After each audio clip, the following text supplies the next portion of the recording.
अस्सलाम वालेकुम and hello to everyone. I hope आप सब लोग ठीक होंगे। तो फिनलैंड के लिए आपने अपनी एप्लीकेशन सबमिट कर दी होगी। वो जॉइंट एप्लीकेशन के थ्रू भी हो सकती है या वो सेपरेट एप्लीकेशन भी हो सकती है। इसके बाद के क्या स्टेप्स हैं और ऐसी कौन सी चीज़ें हैं जो आपको अभी से ध्यान में रखनी चाहिए, जो आपको आगे जाके फ़ायदा दे सकती हैं।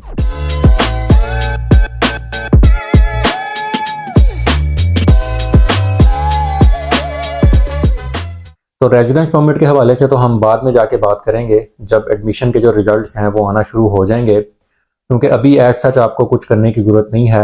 आपने सिर्फ इंतज़ार करना है और दुआ करनी है कि आपका एडमिशन और आपको जो स्कॉलरशिप है वो मिल जाए। अगर आपको ये श्योर है कि आपका जो स्पॉन्सर है वो कौन होगा, तो फिर तो आपको बिल्कुल भी एज सच कोई काम करने की ज़रूरत नहीं है। जब आपका एडमिशन जो है वो कंफर्म हो जाएगा, उस टाइम आप आराम से अपने स्पॉन्सर के अकाउंट से जो पैसे हैं वो अपने अकाउंट में ट्रांसफ़र करवाएंगे। और उसके बाद जो बैंक स्टेटमेंट के हवाले से मैंने पहले भी आपको गाइड किया हुआ है या वीडियो बनाई हुई है, तो आप वो जाके देख सकते हैं।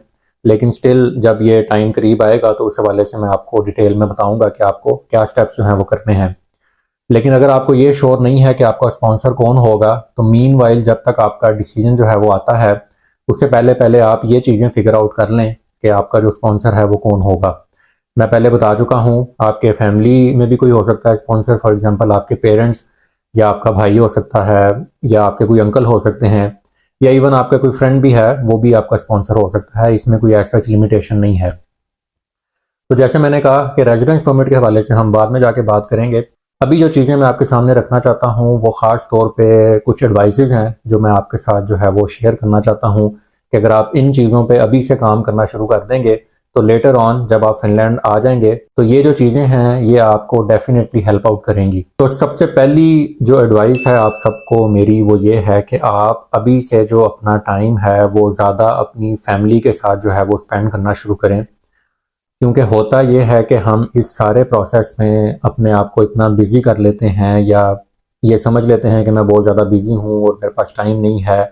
आई know, I have been there. मुझे आइडिया है इन चीज़ों का कि उस टाइम पे बंदा काफ़ी जो है वो चीज़ें सोच रहा होता है। एडमिशन होगा नहीं होगा, स्कॉलरशिप मिलेगा नहीं मिलेगा, वीज़ा मिलेगा नहीं मिलेगा। तो इन सारी चीज़ों में हम इतना ज़्यादा बिजी हो जाते हैं सोचने में कि हम अपनी फैमिली के साथ उस तरीके से जो टाइम है वो स्पेंड नहीं कर पाते। स्टिल आपके पास 4-5 महीने तो हैं ही जब आपको ये कंफर्म होगा कि आप फिनलैंड आ रहे हैं या नहीं आ रहे, या आपको रेजिडेंस परमिट मिला है या नहीं मिला। तो इस टाइम को अच्छे तरीके से यूटिलाइज करें, अपने पेरेंट्स के साथ, अपने बहन भाइयों के साथ जो है वो अच्छा और ज़्यादा टाइम गुजारें, ताकि लेटर ऑन जब ये सारा प्रोसेस हो जाएगा तो होता यही है कि इस सारे प्रोसेस से जब आप गुजरते हैं और फिर जब आपने ट्रैवल करना है फिनलैंड के लिए, तो एकदम से ये रियलाइजेशन होती है कि मैं ज़्यादा टाइम गुजार नहीं पाया फैमिली के साथ। तो इस वजह से आप सबको मेरी यही सजेशन है कि इस टाइम को बेहतर तरीके से यूटिलाइज करें और अपने पेरेंट्स के साथ और अपने बहन भाइयों के साथ जो है वो अच्छा टाइम गुजारें, ताकि आपको ये रियलाइजेशन उस टाइम पे ना हो जब आप फिनलैंड आ रहे हैं। इसके अलावा जो मेरी सेकंड एडवाइस है आप लोगों को वो ये है कि अगर अभी तक आपने किचन में पाँव नहीं रखे और अपनी अम्मी की या अपनी बहनों की कभी आपने खाना पकाने के हवाले से हेल्प नहीं की, तो अब जाके वो करना शुरू कर दें, क्योंकि यहाँ पे आके आपको ये सारे काम खुद करने पड़ेंगे। तो अगर अभी तक आप किचन में नहीं गए और खाना पकाना आपको नहीं आता, तो अब से जो है ना वो किचन में जाना शुरू कर दें, खाना पकाना सीखें, अपनी अम्मी का और बहनों का जो है वो किचन में साथ दें, ताकि जब आप यहाँ पे मूव हों, क्योंकि आपको खाना खुद पकाना पड़ेगा, कोई आपके लिए आके पका के तो नहीं जाएगा। तो इस वजह से ये 4-5 महीने आपके पास हैं, अपनी प्रैक्टिस जो है वो इस हवाले से अच्छी कर लें। ठीक है, इंसान जब यहाँ पे आता है तो विद टाइम चीज़ें जो है वो बंदा सीख लेता है, लेकिन अगर आपको पहले से ये चीज़ आती होगी, खाना पकाना आता होगा, तो आपको इतनी मुश्किल नहीं होगी शुरू के दिनों में। तो ये मेरी सेकंड एडवाइस है। इसके साथ साथ जो थर्ड एडवाइस है वो इसके साथ लिंक ही है। वो ये है कि अगर आपने कभी अपने घर के काम नहीं किए, फॉर एग्जाम्पल कपड़े नहीं धोए या कभी सफाई नहीं की या कभी बर्तन भी नहीं धोए, तो ये काम भी जो है वो आप अब से करना शुरू कर दें, क्योंकि कोई यहाँ पे मासी नहीं आएगी आपकी जो आपके जो सारे काम जो है ना वो आके कर देगी, या आपकी अम्मी या आपकी बहनें यहाँ पे नहीं होंगी जो ये सारे काम आपके लिए करेंगी। ठीक है, जहाँ तक कपड़े धोने की बात है, वो यहाँ पे स्टूडेंट अपार्टमेंट में भी जो है वो वॉशिंग मशीन्स होती हैं, आप वहाँ पे कपड़े धो लेते हैं। स्टिल आपने कपड़े उठा के लेके जाना है, फिर उनको मशीन में डालना है और फिर वापस लेके आना है, तो ये भी एक इन इट सेल्फ एक काम है। और इसके साथ साथ जैसे मैंने कहा कि बर्तन धोना शुरू कर दें, फॉर एग्जांपल घर की सफाई जो है उसमें अपना हिस्सा डालना शुरू कर दें, क्योंकि यहाँ पे आके ये सारे काम आपको खुद से करने पड़ेंगे। ठीक है, अगर आप अफोर्ड कर सकते हैं तो किसी क्लीनिंग कंपनी को आप पर आवर 50-70 यूरो या इवन 100 यूरो तक भी कंपनी चार्ज करती हैं, तो वो दे के आप बुलवा लें, 2-3 घंटे में आपसे 150-200 यूरो लेके वो चले जाएंगे और आपका काम जो है वो कर देंगे। लेकिन क्योंकि आप ये चीज़ नहीं अफोर्ड कर पाएंगे, इसलिए इन कामों की तरफ अपने आप को अभी से जो है ना आप लेके जाना शुरू कर दें, ताकि यहाँ पे आके आपको ये बर्डन ना लगे। और अब जो चौथी एडवाइस है मेरी आप लोगों को, वो ये है कि आप फिनिश लैंग्वेज हल्की फुल्की जो है ना वो सीखना शुरू कर दें। आजकल कोई भी इंफॉर्मेशन जो है वो ढकी छुपी नहीं है। आप कुछ पढ़ना चाहते हैं, कुछ सीखना चाहते हैं, ऑनलाइन आप सब कुछ कर सकते हैं। तो बजाय इससे कि आप इधर उधर जो एप्लीकेशन हैं उन पर अपना टाइम ज़ाया करें, जो सोशल मीडिया के या बाकी जो भी आपके प्लेटफॉर्म है, उससे बेहतर है कि अगर आपने अभी ये डिसाइड कर लिया कि आपने फिनलैंड जाना है और होपफुली आपका एडमिशन भी हो जाता है, तो आप ऑलरेडी अपने आप को फिनिश लैंग्वेज से जो है वो एसोसिएट करना शुरू करें। यूट्यूब पे जाएं, डिफरेंट वीडियोस होंगी, वहाँ से आप सीख सकते हैं। इसके अलावा डिफरेंट प्लेटफॉर्म्स हैं या एप्लीकेशंस हैं, फॉर एग्जांपल डुओलिंगो का फ्री वर्जन भी अवेलेबल है, उस पर आप कुछ ना कुछ सीखना शुरू कर सकते हैं। तो कहने का मकसद ये है कि अपने आप को फिनिश लैंग्वेज से हल्का फुल्का अटैच करना शुरू करें, क्योंकि 4-5 महीने अगर आप ये चीज़ कर लेते हैं तो स्टिल आप एक बेटर प्लेस पे होंगे जब आप फिनलैंड आ रहे हैं। आपकी कुछ ना कुछ वोकेबलरी जो है वो इस्टेब्लिश होगी, कुछ ना कुछ जुमले आप बना लेंगे, तो आपको यहाँ पे ये चीज़ डेफिनेटली स्टार्ट में फ़ायदा भी देगी। ठीक है, यहाँ पे आपको जब आप स्टार्ट में आते हैं तो फिनिश लैंग्वेज का एक बेसिक कोर्स आपको लाजमी करना होता है अपनी डिग्री में, लेकिन स्टिल अपने आप को एक फिनिश लैंग्वेज के ट्रैक पे चढ़ाने के लिए या अपने आप को मोटिवेट रखने के लिए ये बहुत ज़रूरी है कि आप अभी से जो है ना अपने आप को एसोसिएट करने लग जाएं फिनिश लैंग्वेज से, क्योंकि अभी जो रूल्स वगैरह चेंज हो रहे हैं उसमें फिर जो लैंग्वेज की रिक्वायरमेंट्स हैं वो थोड़ी सी ज़रा ज़्यादा हो जाएंगी। तो इस वजह से भी आपको ये चीज़ें इनमें रखनी है। जो हमने गलतियां की हैं शुरू में, उनकी बेस में मैं आपको ये सजेशन दे रहा हूँ कि अपने आप को फिनिश लैंग्वेज से अभी से एसोसिएट करें। कोई ऐसा नहीं मैं आपको कह रहा कि आप भी बहुत तुरम खान बन जाए फिनिश लैंग्वेज में, वो तो इतना आसान है भी नहीं, लेकिन स्टिल कम से कम थोड़ा बहुत अपने आप को एसोसिएट करें, ताकि आपको जब आप शुरू में आए तो आपको नो हाउ हो फिनिश लैंग्वेज की। ये आप घर बैठ के आराम से कर सकते हैं। यूट्यूब बेहतरीन प्लेटफॉर्म है। इसके अलावा मैंने आपको बताया कि डुओलिंगो की एप्लीकेशन है, वो भी यूज़ करें, तो कुछ ना कुछ आपकी जो है वो इससे फ़ायदा होगा। और जो 5वीं एडवाइस है वो ये है कि फिनलैंड के बारे में जो है वो पढ़ना शुरू करें। कैसा मुल्क है, यहाँ का कल्चर कैसा है।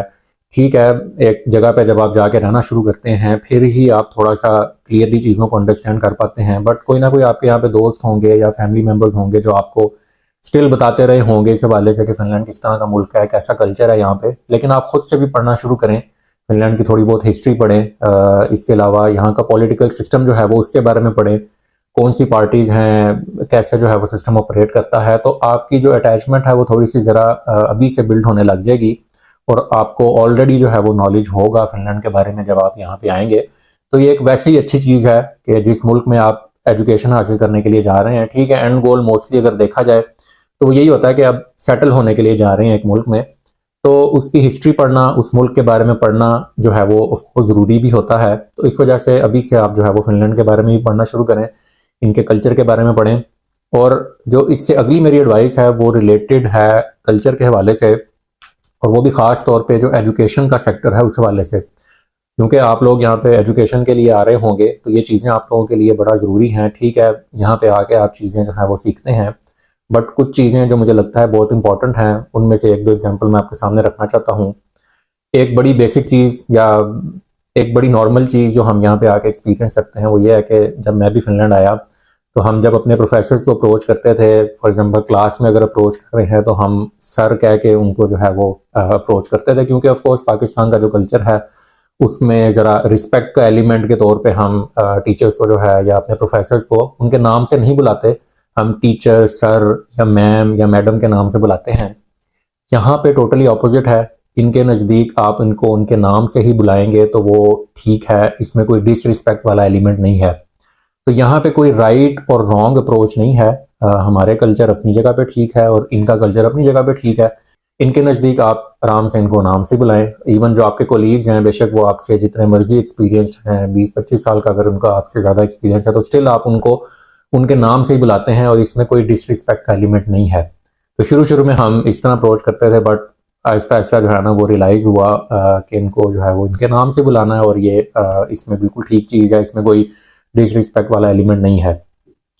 जो दूसरा पॉइंट है वो सबसे इम्पोर्टेंट है, और वो आपने जो है ना अपने पल्लू से बांध लेना है, वो ये है कि हमारे अंदर जब हम पाकिस्तान से फॉर एग्जांपल आते हैं, ये मैं बिल्कुल ऑनेस्ट बात आपके सामने करने लगा हूँ कि हम में थोड़ी सी आदत होती है कि कई दफ़ा अगर हमारे पास टाइम ना हो या हमें कोई चीज़ ना आ रही हो एज एन असाइनमेंट या एग्ज़ाम, तो हम किसी से कोई ना कोई हेल्प लेके उसी की चीज़ ऐड करके तो हम सबमिट कर देते हैं।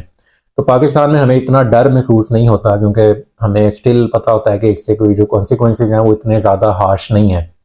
बट यहाँ पे अगर आप कोई असाइनमेंट कॉपी करके सबमिट करते हैं या कोई चीटिंग करते हैं, तो उसको जो है वो बहुत ज़्यादा बुरा समझा जाता है। उसके जो कॉन्सिक्वेंसेज हैं वो क्या हो सकते हैं। सबसे पहली बात कि आपका अपना इंप्रेशन प्रोफेसर के सामने, या ठीक है प्रोफेसर बाकियों के साथ तो ऐसा उस चीज़ को शेयर ना करे, लेकिन आपका अपना इंप्रेशन उससे जो है वो डाउन होता है, और एट द सेम टाइम जिस कम्युनिटी से आप बिलोंग करते हैं उनका इंप्रेशन बहुत गंदा जाता है। क्योंकि अगर इस तरह के चंद केसेस हो जाते हैं तो फिर काइंड ऑफ उनके जहन में ये चीज़ आ जाती है कि यहाँ से जो लोग आ रहे हैं वो इस तरह की हरकतें करते हैं। तो अपने पल्लू से इस चीज़ को मान लें कि आपने ये चीज़ नहीं करनी। आप फेल होते हैं, आप फेल हो जाएं, आपके पास 3 ऑप्शंस हैं या 3 ट्राइज हैं एग्जाम जो है वो पास करने की, चौथी भी मिल जाती है कई केसेस में। तो जब आपके पास इतनी फ्लेक्सिबिलिटी मौजूद है तो आपको इस चक्कर में फंसने की जरूरत नहीं है कि आप जो है वो चीटिंग कर लें या किसी की असाइनमेंट जो है वो कॉपी करके सबमिट करवा दें। इस माइंडसेट से जो है ना आपको जान छुड़ानी होगी। आपने यहाँ पे ये बिल्कुल नहीं करना। पहला मैंने आपको इसका इफेक्ट बता दिया है कि क्या हो सकता है कि आपका इंप्रेशन और फिर कम्युनिटी का जो इंप्रेशन है वो इससे जो है वो बहुत ज़्यादा गंदा होगा। इसके बाद क्या हो सकता है कि आप वैसे तो अपने कोर्स में फेल होंगे, लेकिन आप इसके थ्रू जब फेल होंगे तो प्रोफेसर आप पे ये एलिगेशन भी लगा सकता है कि अब आप दोबारा ये कोर्स नहीं ले सकते। ठीक है, इससे अगला स्टेप ये हो सकता है कि आपके जो स्टडी राइट्स हैं वो इफेक्ट हो सकते हैं इस चीज़ से। ठीक है, स्टडी राइट्स अगर इफेक्ट हों तो यू शुड नो कि मैं किस तरफ जा रहा हूँ या मैं क्या बात करने लगा हूँ। ठीक है, तो स्टडी राइट्स इफेक्ट होने से आपका जो वीज़ा है वो इफेक्ट हो सकता है, क्योंकि आप यहाँ पे स्टडी के लिए आए हैं और उसमें ही अगर आप कोई 2 नंबरी इस तरह की करेंगे तो आप वापस भी भेज सकते हैं। तो इस वजह से ये चीज़ें आपने बिल्कुल नहीं करनी। अपने जहन से चीज़ें निकाल के आए। आप फेल होते हैं, आप फेल हो जाएं। इनके नज़दीक यहाँ के सिस्टम में फेल होने का मतलब ये नहीं है कि इस बंदे को कुछ आता ही नहीं है। ठीक है, इसका मतलब और भी बहुत कुछ हो सकता है कि ये तैयारी नहीं कर पाया फॉर एग्जांपल, या टाइम नहीं मिला, या किसी और मुश्किल में था ये बंदा, या कॉन्सेप्ट नहीं समझ आया तो इस वजह से फेल हो गया। तो कुछ बुरा उसको नहीं समझा जाता। इस वजह से आप फेल होते हैं, आप फेल हो जाएं। आपके पास स्टिल 2-3 ट्राइज हैं एग्जाम पास करने की। ना आपके ट्रांसक्रिप्ट पे या डिग्री पे लिखा जाएगा कि इस बंदे ने 2nd या 3rd अटेम्प्ट में ये कोर्स पास किया था, उसका कोई इफेक्ट नहीं है। लेकिन अगर आप चीटिंग करेंगे या कोई 2 नंबरी करेंगे तो उसके मैंने आपको जो है ना कॉन्सिक्वेंसेज बता दिए हैं। तो इस चीज़ को बिल्कुल साइड पर रख के आना है। ठीक है, और आखिरी एडवाइस मेरी आप लोगों को ये है कि आप जिस भी फील्ड से ताल्लुक़ रखते हैं उसमें अगर कोई ना कोई सर्टिफिकेशन आपके पास है, या आपको लगता है कि आपके पास कोई ऑप्शन है कि आप सर्टिफिकेशन कर सकते हैं उस फील्ड के हवाले से, तो कोशिश करें कि कोई एक आधी सर्टिफिकेशन कर लें, ताकि जब आप यहाँ पे आएँ और जब आप जॉब्स वगैरह अप्लाई करें तो उसमें वो आपको स्टिल कोई ना कोई हेल्प आउट करेगी। इसके अलावा अगर आपने कोई अभी तक जॉब फॉर एग्जांपल नहीं की हुई, अगर आप रिसेंट ग्रेजुएट हैं या इवन लास्ट सेमेस्टर में हैं, तो कोशिश करें कि कोई ना कोई इंटर्नशिप ढूंढ लें 2-3-4 महीने की। तो कुछ ना कुछ एक्सपीरियंस आप स्टिल जो है वो लेके आएंगे तो आपको फ़ायदा उसका जो है वो डेफिनेटली होगा। या अगर आपकी कोई ऐसी स्किल है जो आपको लगता है कि वो पॉलिश होने वाली है, तो कोशिश करें कि इन 4-5 महीनों के अंदर उस स्किल को जो है वो पॉलिश करें। फिनलैंड की जो जॉब मार्केट है उसको थोड़ा सा खंगालें। लिंक्डइन के ऊपर जाएं, अपनी प्रोफाइल को अपडेट करें, वहाँ पे अपनी एजुकेशन या जो आपका प्रोफेशनल एक्सपीरियंस है वो डालें।